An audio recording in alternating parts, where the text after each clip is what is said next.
Gloire, gloire, gloire.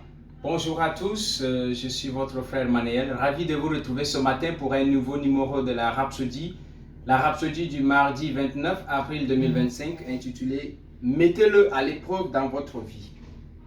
Notre verset clé se trouve dans Jérémie 32, 27 qui dit Voici, je suis l'Éternel, le Dieu de toute chair.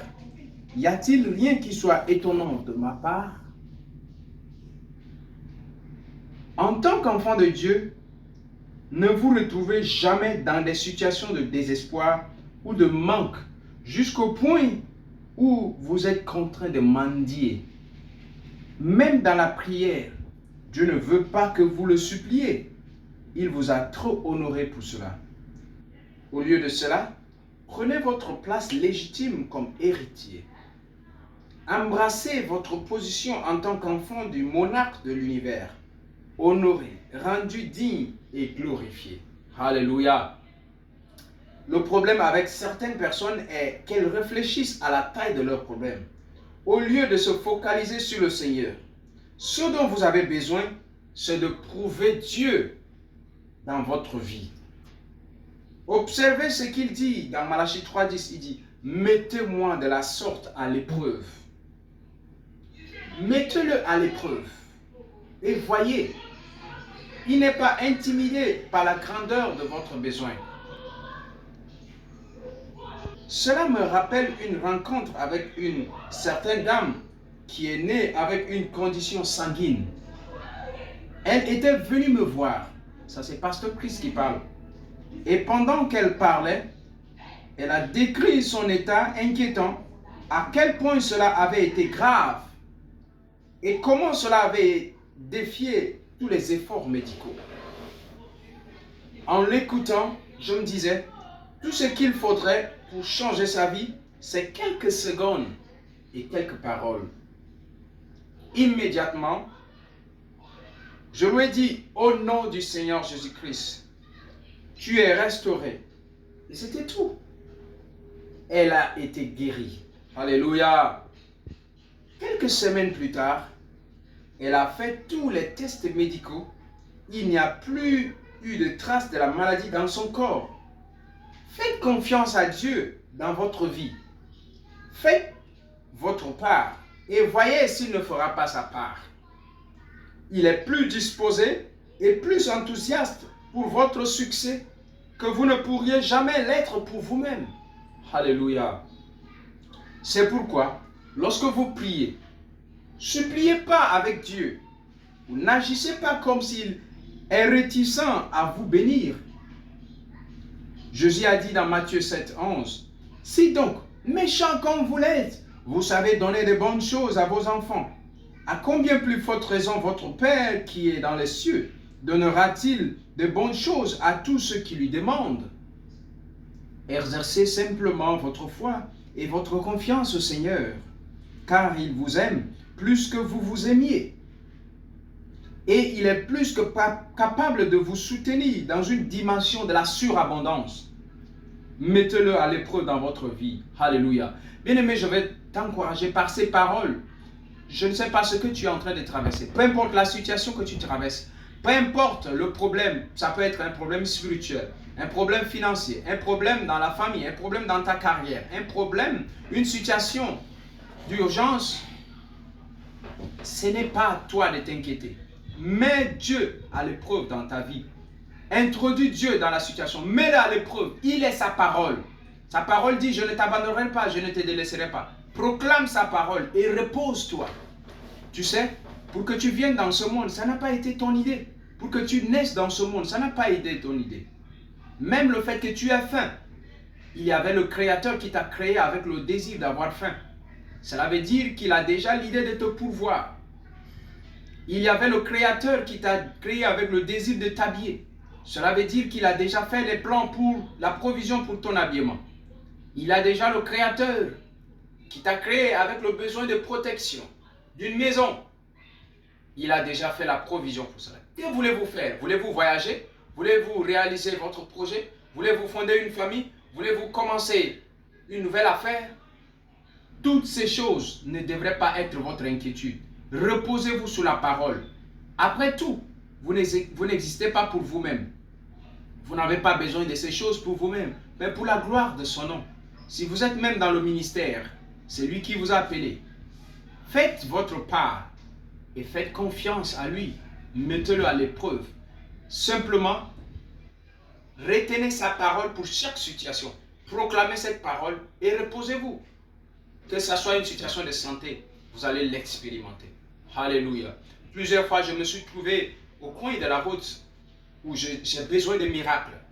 Et j'ai expérimenté cela encore et encore dans ma vie. Et pour ma santé, et pour mes besoins, et pour toutes choses, j'ai fait confiance au Seigneur. Et même pas une fois, il m'a déçu. Si vous avez une somme d'argent en main pour un projet et vous pensez que cette somme n'est pas suffisante, rendez grâce à Dieu pour tout ce que vous avez. Parce que tout ce que vous avez, c'est tout ce dont vous avez besoin. Si jamais vous avez besoin de plus, il s'assurera de vous pourvoir. Lorsque Moïse devait sortir les enfants d'Israël d'Égypte, il s'est trouvé devant un dilemme. Dieu l'a dit d'aller. Il a dit, je vais aller comment?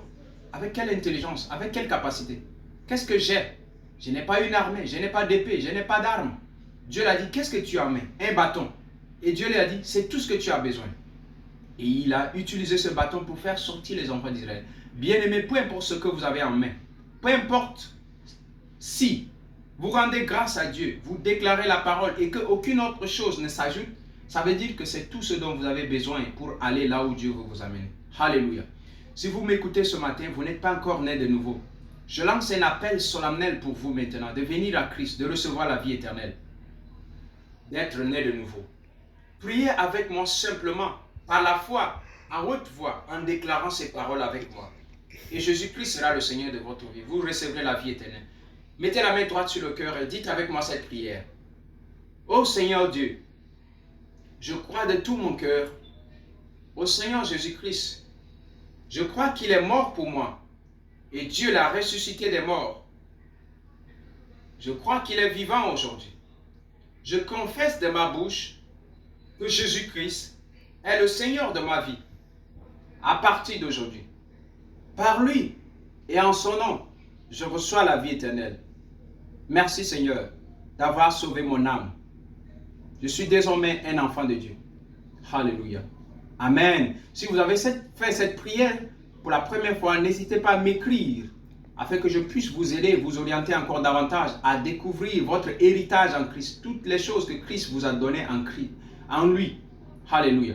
Maintenant, avant de continuer, j'aimerais vous donner quelques versets à approfondir. Vous pouvez lire à la maison Psaume 37, 25, Malachie 3, 10, Luc 11, 9 à 13, Hébreux 13, 5 à 6. Bien-aimés, tout ce que vous avez besoin est déjà pourvu en Christ, que ce soit la santé, la guérison, les finances, les opportunités. Tout ce que vous avez besoin, tout ce dont vous n'aurez jamais besoin a déjà été pourvu. Faites confiance à la parole. Mettez-le à l'épreuve dans votre vie. Alléluia. Nous allons prier ensemble. Nous allons faire ensemble cette prière après moi. Répétez cette prière à haute voix après moi. Cher Père, je te remercie pour ta parole qui m'assure de ta puissance illimitée et de ta provision abondante. Je te fais entièrement confiance avec ma vie, sachant que mes besoins sont dans ton système d'approvisionnement. Je déclare hardiment que je suis abondamment fourni, marchant dans les dimensions de la surabondance au nom de Jésus-Christ. Amen. Je prie pour vous ce matin. Je veux prier pour vos besoins maintenant. Jésus avait passé 3 jours avec les disciples, les enseignants dans le désert. Après les 3 jours, il y avait la faim. Il n'y avait rien à manger. Un jeune garçon avec 5 pains et 2 poissons. Mais lorsque Jésus a rendu grâce et il les a donnés, cela s'est multiplié. Maintenant, je ne sais pas quel pain vous avez en main. Ça peut être 5, ça peut être plus, ça peut être 2 poissons. Ça peut être une voiture, vous voulez 10 autres pour votre entreprise. Ça peut être une maison, vous voulez d'autres maisons. Peut-être que vous n'avez même pas une maison. Vous avez un projet de construire une maison. Mais vous avez déjà la vision dans la tête. Je veux prier pour vous maintenant. Que Dieu vous multiplie ce que vous avez en main au nom de Jésus. Je prie que tout ce que vous entreprenez, tout ce que le Seigneur vous a donné, vous a mis en main maintenant, se multiplie au nom de Jésus. Toutes les connexions divines, les personnes de bonne opportunité vous sont multipliées maintenant au nom de Jésus. Vos opportunités sont multipliées. Vos faveurs sont multipliées au nom de Jésus. Vous avez la grâce. Vous avez la grâce. Vous avez la grâce au nom de Jésus. L'argent vous vient en libre cours. Vous avez tout ce dont vous avez besoin. La sagesse, l'intelligence divine, la provision. Vous vivez non pas dans le manque. Vous ne vivez pas avec ce qui est assez. Mais vous ne vivez même pas dans l'abondance. Vous vivez dans la surabondance à partir de maintenant au nom de Jésus. Vous aurez plus qu'assez. Surabondance au nom de Jésus-Christ. Vous êtes remplis de toute grâce.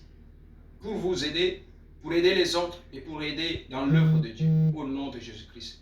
Merci beaucoup. Shalom, shalom. Dieu vous bénisse. Rendez-vous pour un autre article de la Rhapsodie.